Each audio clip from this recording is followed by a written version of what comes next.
কুড়িগ্রামের অধিকাংশ খামারে এখন গরু আক্রান্ত হওয়ার খবর পাওয়া যাচ্ছে। খামার বা গৃহপালিত সব গবাদি পশুই এই ভাইরাসজনিত লাম্পি স্কিন রোগে আক্রান্ত হচ্ছে।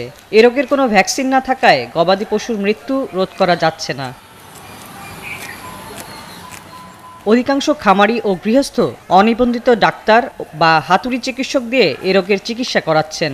না বুঝে অ্যান্টিবায়োটিক ওষুধ সেবনের পরই আক্রান্ত গরু মারা যাচ্ছে বেশি। জেলায় এক মাসেই মারা গেছে প্রায় 400 গরু। 7 থেকে 8,000 টাকা পর্যন্ত খরচ হচ্ছে, গরু তো তারপর সুস্থ হচ্ছে না। এরপরে প্রাণী সম্পদ অধিদপ্তরের ডাক্তারের সাথে পরামর্শ করতে গেলে তারা যে কিছু গ্রাম্য চিকিৎসা দিচ্ছে, আইভারমেকটিন ইনজেকশন এবং জ্বরের জন্য প্যারাসিটামল, ফাসভেট, প্যারাএল এই জাতীয় ট্যাবলেটগুলো খাওয়াইতে বলি।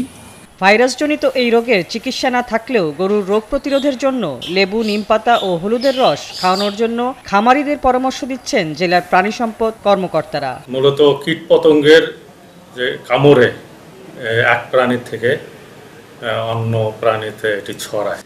আমরা প্রাণী সম্পদ বিভাগ এটা প্রতিরোধে আমরা বিভিন্ন পদক্ষেপ গ্রহণ করছি। কুড়িগ্রাম জেলার 9টি উপজেলায় প্রায় 900টি ছোট বড় পশুর খামার রয়েছে। হাসিবা আলী বর্ণা, ৭১।